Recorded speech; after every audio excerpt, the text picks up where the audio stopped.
മക്കളെ, കേരള സംസ്ഥാന ഉന്നത വിദ്യാഭ്യാസ കൗൺസിൽ ഏർപ്പെടുത്തിയിട്ടുള്ള 2025-26 സ്കോളർഷിപ്പ് പദ്ധതിയുടെ ഡീറ്റെയിൽ ആണ് ഈ വീഡിയോയിൽ. ഇതിൽ നിങ്ങൾ ചെയ്യേണ്ടത് എന്താണെന്ന് വെച്ച് കഴിഞ്ഞാൽ, അപേക്ഷിക്കാൻ ആഗ്രഹിക്കുന്ന കുട്ടികൾ ഉന്നത വിദ്യാഭ്യാസ കൗൺസിലിൻ്റെ വെബ്സൈറ്റിൽ നേരിട്ട് രജിസ്റ്റർ ചെയ്യണം. സൈറ്റ് ഞാനിവിടെ മെൻഷൻ ചെയ്തിട്ടുണ്ട്, scholarship.kshec.kerala.gov.in. ഇതിലാണ് അപേക്ഷ കൊടുക്കേണ്ടത്. അവിടെ നിങ്ങൾ അപേക്ഷയെല്ലാം കൊടുത്തതിന് ശേഷം ഡോക്യുമെൻറ്റ് അല്ലെങ്കിൽ ആവശ്യപ്പെടുന്ന വിവരങ്ങളെല്ലാം കൊടുത്ത് ഫൈനൽ സബ്മിറ്റ് ചെയ്താൽ നിങ്ങൾക്കൊരു കൺഫർമേഷൻ പേജ് കിട്ടും. ആ കൺഫർമേഷൻ പേജിൻ്റെ കോപ്പിയും പ്ലസ് നിങ്ങളുടെ ഡോക്യുമെൻറ്റുകൾ, സർട്ടിഫിക്കറ്റുകളും എല്ലാം കൂടെ ചേർത്ത് നിങ്ങളിപ്പോൾ പഠിക്കുന്ന കോളേജിൻ്റെ പ്രിൻസിപ്പളിനാണ് നിങ്ങൾ സബ്മിറ്റ് ചെയ്യേണ്ടത്. പ്രത്യേകം ശ്രദ്ധിക്കുക, നിങ്ങൾ തെറ്റായിട്ടുള്ള വിവരങ്ങൾ കൊടുത്താൽ നിങ്ങളുടെ അപേക്ഷ അവർ ക്യാൻസൽ ചെയ്യും, അപ്പോൾ റിജക്റ്റ് ആവും. അതുകൊണ്ട് തെറ്റായ വിവരങ്ങൾ കൊടുക്കാൻ പാടില്ല. അതേപോലെ കൊടുത്ത ആപ്ലിക്കേഷനിൽ അക്സെപ്റ്റ് ചെയ്തതിൻ്റെ എല്ലാം ഒരു താൽക്കാലിക സെലക്ഷൻ ലിസ്റ്റ് സൈറ്റിൽ പബ്ലിഷ് ചെയ്യുകയും ചെയ്യും. ഇനി താൽക്കാലിക ലിസ്റ്റ് പബ്ലിഷ് ചെയ്തതിന് ശേഷം വീണ്ടും ഫൈനൽ ലിസ്റ്റും സൈറ്റിൽ പബ്ലിഷ് ചെയ്യും. ഈ ഫൈനൽ ലിസ്റ്റിൽ വന്ന കുട്ടികൾക്ക് സ്കോളർഷിപ്പ് തുക ബാങ്ക് അക്കൗണ്ട് വഴിയാണ് ട്രാൻസ്ഫർ ചെയ്ത് കൊടുക്കുക. ഇനി ഈ വർഷം സ്കോളർഷിപ്പ് കിട്ടുന്ന കുട്ടികൾക്ക് വരും വർഷങ്ങളിൽ സ്കോളർഷിപ്പ് കിട്ടുന്നത് അല്ലെങ്കിൽ കിട്ടാൻ സാധ്യത അവർക്ക് ഓരോ വർഷവും കിട്ടുന്ന മാർക്കിൻ്റെ അടിസ്ഥാനത്തിലായിരിക്കും. അതുകൊണ്ട് ഒരു പർട്ടിക്കുലർ പെർസെൻറ്റേജ് ഓഫ് മാർക്ക് തീരുമാനിച്ച് അത് കിട്ടിയാലേ അടുത്ത വർഷം അത് തുടർച്ചയായിട്ട് അല്ലെങ്കിൽ അടുത്ത വർഷങ്ങളിൽ കിട്ടുകയുള്ളൂ. അപ്പോൾ ഈ വർഷത്തേത് അതിൻ്റെ ബാരിയർ ഞാനിപ്പോൾ അല്ലെങ്കിൽ അതിൻ്റെ ഡീറ്റെയിൽ പറയാം. വരും വർഷങ്ങളിലും ഇങ്ങനെ തന്നെ മാർക്കിൻ്റെ പെർസെൻറ്റേജ് വെച്ചിട്ടാണ് കൊടുക്കുക. ഓരോ വർഷം നമ്മൾ റിന്യൂ ചെയ്യേണ്ടതുണ്ട്. ഇനി പ്രധാനപ്പെട്ടത് ആർക്കൊക്കെ അപേക്ഷിക്കാം.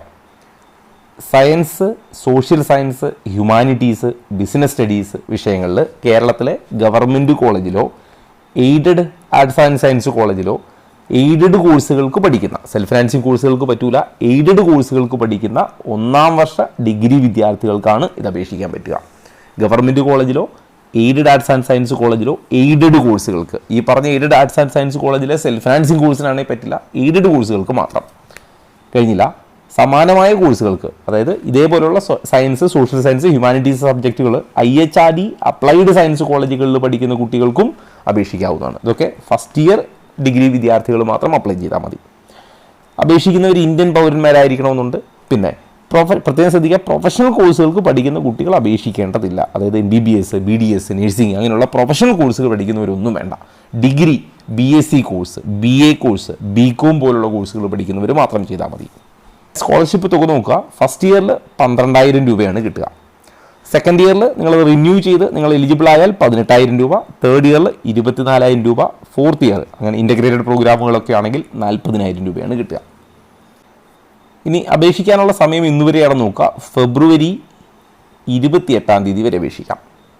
ഫെബ്രുവരി 28 വരെ നിങ്ങൾക്ക് അപേക്ഷ ഓൺലൈനായിട്ട് സമർപ്പിക്കാനുള്ള സമയമുണ്ട്. അപേക്ഷിക്കാനുള്ള എലിജിബിലിറ്റി നോക്കുക. ST കാൻഡിഡേറ്റ് എല്ലാ വിഷയത്തിനും പാസ്സായിട്ടുണ്ടെങ്കിലാണ് അപ്ലൈ ചെയ്യാൻ പറ്റുക. SC കാൻഡിഡേറ്റ് 55% മാർക്ക് ഉണ്ടാവണം, സയൻസ്, ഹ്യൂമാനിറ്റീസ്, സോഷ്യൽ സയൻസിനൊക്കെ. ബിസിനസ് സ്റ്റഡീസിന് ആണെങ്കിൽ 60% മാർക്കാണ് വേണ്ടത്. ഫിസിക്കൽ ഡിസബിലിറ്റി ഉള്ള കുട്ടികൾക്ക് എല്ലാ വിഷയങ്ങൾക്കും 45% മാർക്ക് മതിയാവും. BPL അതായത് EWS OBC കാൻഡിഡേറ്റ് സയൻസ് ആണെങ്കിൽ 60% മാർക്ക് ഉണ്ടാവണം, ഹ്യൂമാനിറ്റീസ് ആൻഡ് സോഷ്യൽ സയൻസിന് 55% മാർക്ക് ഉണ്ടാവണം, ബിസിനസ് സ്റ്റഡീസിന് 65% മാർക്ക് ഉണ്ടാവണം. ഇനി general category science and business സ്റ്റഡീസിന് 75%, ഹ്യൂമാനിറ്റീസ് ആൻഡ് സോഷ്യൽ സയൻസിൽ 60% മാർക്കുള്ളവർക്കാണ് ഇത് അപേക്ഷിക്കാനുള്ള യോഗ്യത ഉണ്ടാവുക.